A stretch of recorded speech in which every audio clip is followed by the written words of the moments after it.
Next topic है आपकी carbohydrate in it metabolism. Carbohydrate का उपचय किस तरह से होता है, ये यूनिट 3 की लास्ट टॉपिक है। सबसे पहले बात करते हैं इसके इंट्रोडक्शंस की। तो इंट्रोडक्शंस में देखें तो क्या होती है आपकी कार्बन, हाइड्रोजन, साथ ही साथ ऑक्सीजन, इन तीनों से मिल करके बनने वाले जो कार्बनिक यौगिक होते हैं ना, उनके समूह को हम कार्बोहाइड्रेट्स कहते हैं। इनके अनुपात की बात करें तो अनुपात में 1:2, 2:3 इस बेस पे मिलते हैं। ये पेड़ पौधों में बहुत अधिक मात्रा में पाए जाते हैं। साथ ही साथ इन यौगिकों में हाइड्रोजन और ऑक्सीजन जो होती है ना, वो बहुत अधिक अनुपात में पाए जाते हैं जो जल में होता है। इसीलिए इन्हें हम कार्बन के हाइड्रेट ऑफ कार्बन भी कहते हैं। कार्बोहाइड्रेट्स जो होते हैं उनमें ये तो एक एल्डिहाइड ग्रुप्स के या कीटोन्स ग्रुप्स के, साथ ही साथ जो अन्य कार्बन एटम्स होते हैं ना, उनमें स्थित होते हैं। चूंकि इनका कोई सामान्य कार्बोहाइड्रेट के द्वारा निरूपित नहीं किए जाते हैं, जब ये अन्य कार्बोहाइड्रेट या उनके अनुपात को प्रदर्शित नहीं करते हैं तो ये शर्करा के रूप में जाने जाते हैं। और शर्कराओं में जैसे आपकी एल्डिहाइड आती है, कीटोन्स आते हैं, उन जो ग्रुप्स होती है उनकी स्थिति के अनुसार दिए जाते हैं। एग्जाम्पल के लिए एल्डोज और कीटोसेस, ये जीवों में जो कार्बोहाइड्रेट होते हैं उनके उपचय क्रियाओं के लिए आवश्यक ऊर्जा के स्रोत माने जाते हैं। बात करते हैं कार्बोहाइड्रेट के वर्गीकरण की, क्लासिफिकेशन ऑफ कार्बोहाइड्रेट। तो कार्बोहाइड्रेट को उनके रासायनिक गुणों और उनके अणु संरचना के आधार पर 3 समूहों में बांटा गया है। पहली आती है आपकी मोनोसैकेराइड्स, फिर सेकंड ओलिगोसैकेराइड्स, थर्ड आती है पॉलीसैकेराइड। तो सबसे पहले बात करते हैं मोनोसैकेराइड्स की। यही हम कुछ चीजें देख ले अगर कार्बोहाइड्रेट के बारे में। तो कार्बोहाइड्रेट क्या करते हैं, जो पृथ्वी में पाए जाने वाले जितने भी सभी जो जीव जंतु हैं उनमें कार्बनिक पदार्थ ही कार्बोहाइड्रेट ही होते हैं। अगर इनके वर्क की बात करें तो ऊर्जा उत्पन्न करने इनका वर्क होता है। जैसे सुक्रोज, चीनी की मात्रा इंटरस्टाइस में शो होती है, जो ब्लड के द्वारा इस ग्लूकोज के लेकर के जो बॉडी के अदर पार्ट होते हैं ना, उनमें सर्कुलेट कर देती है, पूरे भागों में पहुंचा देती है। और ऑक्सीजन की उपस्थिति में इनमें ही ऑक्सीडेशन होता है। साथ ही साथ अगर इनके देखें, जैसे कार्बोहाइड्रेट का निर्माण देखें तो क्या होती है, जो पौधे के क्लोरोफिल होते हैं ना, उनकी सहायता से कार्बन डाइऑक्साइड और जो सूर्य के प्रकाश की उपस्थिति होती है उनमें प्रकाश संश्लेषण के द्वारा इनका निर्माण होता है। और साथ ही साथ जैसे आपकी जो formaldehyde, lactic acid, acetic acid, ये सारे क्या होते हैं, कार्बोहाइड्रेट नहीं होते हैं। और इसी कारण इन कार्बोहाइड्रेट को हम पॉलीहाइड्रोक्सी एल्डिहाइड या पॉलीहाइड्रोक्सी कीटोन कहते हैं। जैसे कार्बोहाइड्रेट हमारे शरीर का लगभग 1% भाग बनाता है। और लगभग सभी कार्बोहाइड्रेट क्या होते हैं, जल में घुलनशील होते हैं। लेकिन कुछ कार्बोहाइड्रेट जल में अघुलनशील होते हैं, जैसे कि जो स्टार्च होते हैं ना, वो। अब बात करते हैं इनके वर्गीकरण की। पहला आता है मोनोसैकेराइड्स। मोनोसैकेराइड्स का हमने आपको बताया कि जो रासायनिक गुणों और अणु संरचना के आधार पर इन्हें 3 भागों में बांटा गया, जिसमें से सबसे सरल शर्कराएं मोनोसैकेराइड्स होती हैं, जो क्या होते हैं, रंगीन भी होते हैं, क्रिस्टली एवं जो स्वाद में मीठे होती हैं। साथ ही साथ कार्बन परमाणुओं की संख्या और जो एल्डिहाइड या कीटोनिक समूह होते हैं ना, उनके आधार पर हम मोनोसैकेराइड्स को पुनः 5 भागों में डिवाइड करते हैं। सबसे पहले मोनोसैकेराइड्स के कुछ लक्षण देख लेते हैं। मोनोसैकेराइड्स क्या होते हैं, मोनोसैकेराइड्स का निर्माण कार्बन, हाइड्रोजन, ऑक्सीजन अणुओं से होता है। साथ ही इनके टूटने पर भी कार्बन, हाइड्रोजन और ऑक्सीजन मुक्त होते हैं। एग्जाम्पल के लिए आप कहेंगे ग्लूकोज, फ्रक्टेज और ग्लैक्टोज मोनोसैकेराइड्स में। यही मोनोसैकेराइड्स को हम शर्करा भी कहते हैं। और मोनोसैकेराइड्स में 3 से 7% कार्बन परमाणु पाए जाते हैं। कार्बन संख्या के आधार पर इन्हें हम, जैसे हमने अभी बताया, इन्हें 5 भागों में डिवाइड कर सकते हैं। सबसे पहले आता है आपका ट्रायोज। तो मोनोसैकेराइड्स जो होते हैं जिसमें 3 कार्बन परमाणु पाए जाए तो वो ट्रायोज होगा। एग्जाम्पल के लिए डाइहाइड्रोक्सी एसीटोन व डिस्ट्राइड, ये सारे आपके ट्रायोज में आएंगे। साथ ही साथ सेकंड आती है टेट्रोज, वे मोनोसैकेराइड्स जिसमें 4 कार्बन परमाणु पाए जाते हैं, जैसे एग्जांपल के लिए एरिथोज या एरिथुलेज। नेक्स्ट आती है थर्ड आपकी पेंटोज, ऐसे मोनोसैकेराइड्स जिसमें कार्बन परमाणु 5 पाए जाते हैं। ये एक महत्वपूर्ण मोनोसैकेराइड होता है जो डीएनए वो आरएनए होते हैं ना, उनके घटक होते हैं। एग्जांपल के लिए आएगा राइबोज, जो राइबोज शर्करा होती है वो, और डीऑक्सीराइबोज। नेक्स्ट आती है आपकी हेक्सोज, तो हेक्सोज मोनोसैकेराइड जिसमें 6 कार्बन परमाणु पाए जाएंगे ना, उनको हम हेक्सोज बोलेंगे। एग्जांपल के लिए आएगा ग्लूकोज, फ्रक्टोज और ग्लैक्टोज। ग्लूकोज की बात करें तो ग्लूकोज में क्या होता है, ग्लूकोज को आप ग्रेप शुगर्स भी कहते हैं क्योंकि ग्लूकोज अंगूर में सबसे अधिक पाया जाता है। साथ ही साथ ग्लूकोज को हम फूड सब्सटेंस भी कहते हैं, ईंधन पदार्थ है, और ब्लड शुगर भी कहते हैं क्योंकि ये क्या करती है, जो पैंक्रियास होती है उनसे इंसुलिन जो बनता है उनको ग्लूकोज को ये ग्लाइकोजन में कन्वर्ट कर देती है। साथ ही साथ जो ग्लाइकोजन होता है ना, उसे ग्लूकॉन में कन्वर्ट करके ग्लूकोज में कन्वर्ट कर देती है। तो इस तरह से ब्लड के थ्रू हमें 17 से 1.10 मिलीग्राम में ग्लूकोज प्राप्त होते हैं। यही बात करें अगर हम फ्रक्टोज की, तो उनमें भी हम उसको भी क्या बोलते हैं, मीठे फल बोलते हैं, जो शहद में पाई जाती है, और फ्राइड शुगर भी कहते हैं। फ्रक्टोज सबसे मीठा मोनोसैकेराइड होता है, और ग्लैक्टोज को हम ब्रेन शुगर्स भी कहते हैं। यह एक आर्टिफिशियल शुगर होता है ना, याद रखिएगा। और फ्रक्टोज जो होती है ना, वो सबसे अधिक मीठी होती है। इसका उपयोग जो डायबिटीज पेशेंट्स होते हैं वो करते हैं। साथ साथ लास्ट आती है आपकी हेप्टोज, तो मोनोसैकेराइड जिसका निर्माण 7 कार्बन परमाणुओं से होता है। एग्जांपल के लिए सीडोहेप्टोग्लूज, वो आएंगे हेप्टोज पे। नेक्स्ट देखते हैं ओलिगोसैकेराइड, तो जो कि 2 मोनोसैकेराइड्स अणुओं के बने होते हैं। जैसे ओलिगोसैकेराइड्स को ही हम देखें, इनका डेफिनेशन किस तरह से हो जाएगा, तो 2 या 2 से अधिक मोनोसैकेराइड्स के जो कंडेंस्ड फॉर्म होते हैं, या हम बोले जो एक H2O के निकलने पर जो अणु बनता है उसे हम ओलिगोसैकेराइड्स कहते हैं। ओलिगो शब्द का निर्माण किससे हुआ था, तो ग्रीक भाषा से हुआ था, जिसका मतलब होता है ओलिगोस और अर्थ होता है कुछ, फ्यू। साथ ही साथ ओलिगोसैकेराइड ठोस, रवेदार और ये जल में घुलनशील होते हैं, और इनका स्वाद भी मीठा होता है। अगर इनके टाइप्स की बात करें तो ये 3 टाइप्स के होते हैं, हमने यहाँ पे केवल 2 शो किया है। पहले आपकी आती है डाइसैकेराइड्स, फिर ट्राइसैकेराइड्स और टेट्रासैकेराइड। ठीक, पहला बात करते हैं डाइसैकेराइड्स की, तो ये इनके एग्जांपल 3 आते हैं, सुक्रोज, माल्टोज और लैक्टोज, ये इनके एग्जांपल है।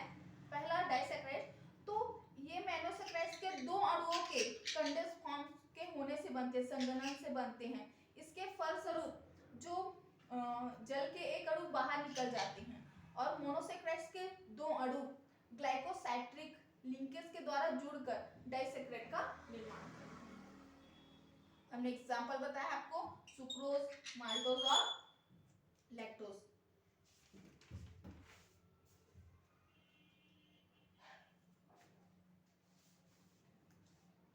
सुक्रोज भी एक केन शुगर ही कहलाता है, जो गन्ने, चुकंदर या मीठे जो फल होते हैं, गाजर आदि में प्रचुर मात्रा में पाए जाते हैं। यह स्वाद में मीठे भी होते हैं, और जो क्रिस्टली साथ ही ये जल में आसानी से घुल जाते हैं।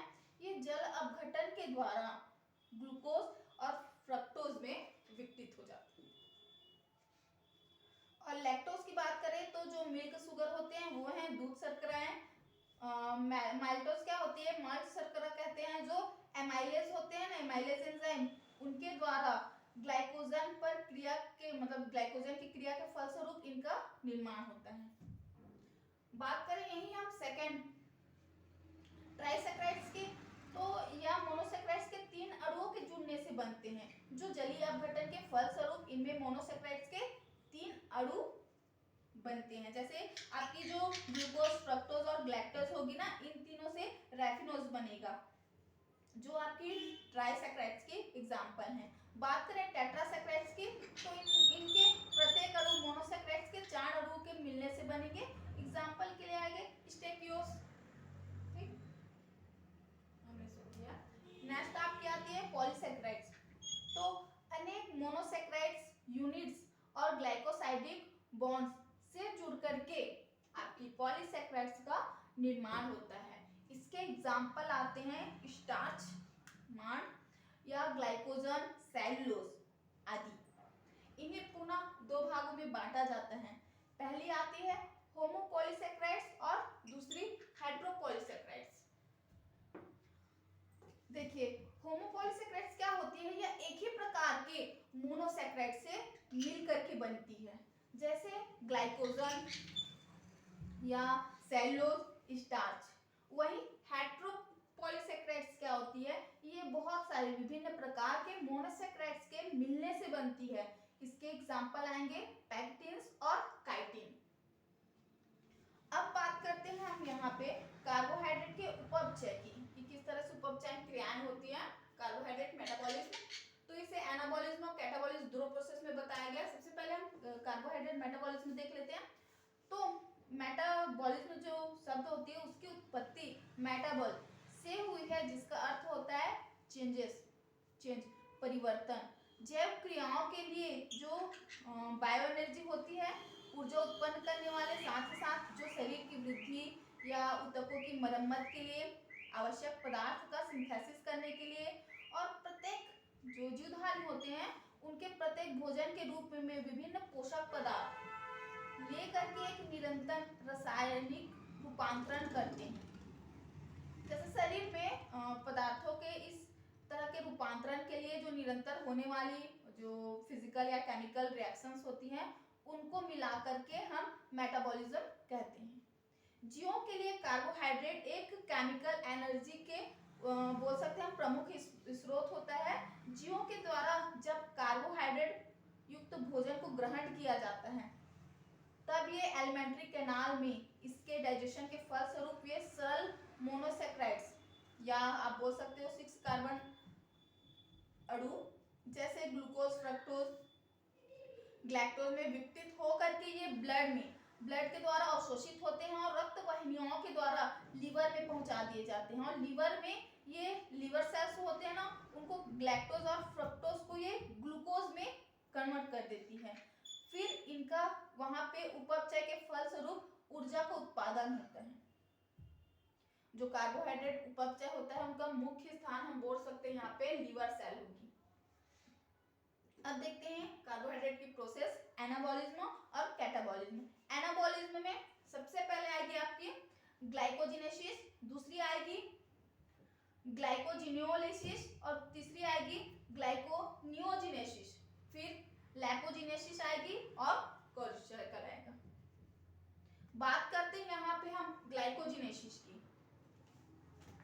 सबसे पहले ग्लाइकोजिनेसिस, तो जो कार्बन में जो कार्बोहाइड्रेट होते हैं, कार्बन, हाइड्रोजन या ऑक्सीजन के यौगिक होते हैं, इनमें जिनका अनुपात हो सकता है 2:1। और पाचन के दौरान कार्बोहाइड्रेट ही सरल मोनोसैकेराइड्स होते हैं उनमें टूटते हैं। तो सबसे पहले हम देखते हैं ग्लाइकोजिनेसिस। तो यदि भोजन में ग्लूकोज की मात्रा या आवश्यकता से अधिक हो गई होगी, तब जो लीवर्स होती है, लीवर सेल्स, उनकी कोशिकाओं में ग्लूकोज को भविष्य के लिए सुरक्षित रूप से संग्रहण करने के लिए हम इसको ग्लाइकोजन में कन्वर्ट कर देते हैं या बदल दिया जाता है, और ग्लाइकोजन ग्लूकोज के असंख्य अणु मिलकर के बनाते हैं। सबसे पहले इस प्रोसेस में, इसके प्रथम चरण में जो लिवर सेल्स होते हैं उनमें ग्लूकोज का फास्फोरिलेशन होता है, साथ ही साथ यह ग्लूकोज 6-फॉस्फेट में कन्वर्ट हो जाते हैं, और वहां पे एक जो एटीपी खर्च होती है वो एंजाइम हेक्सोकाइनेस होती है और मैग्नीशियम की उपस्थिति में होती है। वहीं दूसरी, अब ग्लूकोज 6-फॉस्फेट आपकी एंजाइम फास्फोग्लूकोम्यूटेज की मदद से ग्लूकोज 1-फॉस्फेट में कन्वर्ट हो जाती है। उसके बाद नेक्स्ट में आपकी ग्लूकोज 1-फॉस्फेट के कई अणु या हम बोल सकते हैं एंजाइम्स फास्फोराइलेज की मदद से ग्लाइकोजन में कन्वर्ट हो जाते हैं। यह एक अकार्बनिक फास्फेट मुक्त हो जाता है और संपूर्ण क्रियाएं इस प्रकार से होती हैं। वहीं नेक्स्ट देखें हम ग्लाइकोजिनोलाइसिस की, तो ये किस तरह से होता है, तो इसमें जब ब्लड में ग्लूकोज का जो लेवल होता है, स्तर होती है, वो घट जाती है, तब ग्लाइकोजन पुनः ग्लूकोज में परिवर्तित होकर के टूटने लगता है। और इस प्रक्रिया में जो ग्लाइकोजिनेसिस की क्रिया होती है वो जस्ट उसके विपरीत होती है, या विपरीत हम बोल सकते हैं, विपरीत दिशा में यहाँ पे संपन्न होती है। और लास्ट में जो एंजाइम्स यकृत फास्फेट की उपस्थिति में ये क्या करते हैं, आपकी ग्लूकोज 6 फॉस्फेट या पुनः ग्लूकोज में ये रूपांतरित हो जाती है। तो इस क्रिया में जो फास्फेट अणु होते हैं वो मुक्त हो जाते हैं और इस तरह से रक्त में पुनः ग्लूकोज मुक्त किए जाते हैं। साथ ही साथ इनके स्तर को हम एक समान रख सकते हैं ग्लाइकोजिनोलाइसिस में। नेक्स्ट देखें हम ग्लूकोनियोजिनेसिस में, तो जब ग्लूकोज अथवा ग्लाइकोजन का निर्माण, या हम बोल सकते हैं कोशिकाओं में किसी जो गैर कार्बोहाइड्रेट स्रोत होते हैं ना, जैसे कि एमिनो एसिड या ग्लिसरॉल आदि से होता है, तब इस क्रिया को हम ग्लूकोनियोजिनेसिस कहते हैं।